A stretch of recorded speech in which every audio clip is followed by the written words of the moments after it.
অবৈধভাবে পাহাড় কাটার কারণে বর্ষা মৌসুমে পাহাড় ধসের ঝুঁকি বেড়েছে বান্দরবানে। টানা বৃষ্টিপাতে পাহাড়ি এলাকাগুলোতে ধসের আশঙ্কা দেখা দেওয়ায় আতঙ্কে দিন কাটাচ্ছেন স্থানীয় বাসিন্দারা। স্থানীয়দের অভিযোগ, কালাঘাটা, ইসলামপুর, বালাঘাটা সহ বান্দরবানের বিভিন্ন এলাকায় দীর্ঘদিন ধরে পাহাড় কেটে বসতঘর নির্মাণ ও ভূমি সমতল করার ফলে পাহাড়ের স্বাভাবিক স্থিতিশীলতা নষ্ট হয়েছে। ফলে ভারী বৃষ্টিপাত হলেই ধসের ঝুঁকি তৈরি হচ্ছে। পাহাড় কাটা এটা ঝুঁকিপূর্ণ। এটা যখন পাহাড় কাটা হয়, পাহাড় ধসে অনেক মানুষ ক্ষয়ক্ষতি হয়, মারা যায়। এরকম অনেক অহরহ ঘটনা ঘটছে, আমাদের এলাকায়ও ঘটছে।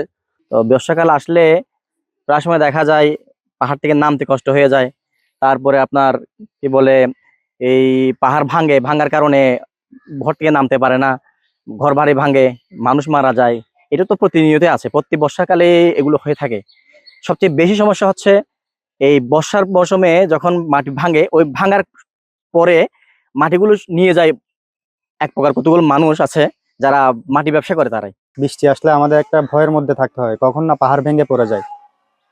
অনেকে আছে মাটিও কাটে, তো মাটি কাটার কারণে অনেক সময় দেখা যায় যে মাটিটা লুজ হয়ে অনেক সময় ভেঙে রাস্তা ব্লক হয়ে যায়, অনেক ক্ষয়ক্ষতি হয়। বিশেষ করে গরমকালে না বর্ষাকালে আমাদের একটা ভয়ের মধ্যে থাকতে হয় আর কি।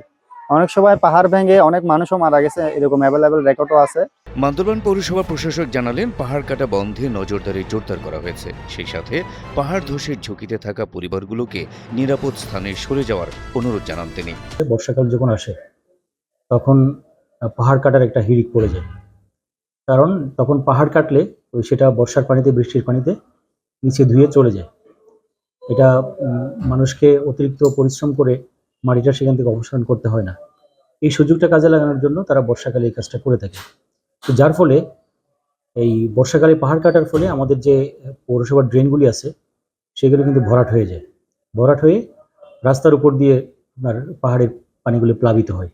যেহেতু বর্ষা মৌসুম চলে আসছে, আমরা পাহাড়ের পাদদেশে যারা ঝুঁকিপূর্ণ অবস্থায় বসবাস করছে এবং পাহাড় কাটার কাজের সাথে সম্পৃক্ত, তাদেরকে সচেতন করার জন্য আমরা পৌরসভার পক্ষ থেকে মাইকিং করার ব্যবস্থা গ্রহণ করব এবং এই বিষয়টি আগামী জেলার আইন শৃঙ্খলা কমিটিতে আমি উত্থাপন করব, যাতে জেলা প্রশাসন, পুলিশ বিভাগ সকলে মিলেই যৌথ প্রচেষ্টার মাধ্যমে এই পাহাড় কাটা আমরা বন্ধ করতে পারি। পাহাড় কাটা রোধে পরিবেশ অধিদপ্তর সবসময় অভিযান পরিচালনা করছে বলে জানালেন পরিবেশ অধিদপ্তরের এই কর্মকর্তা।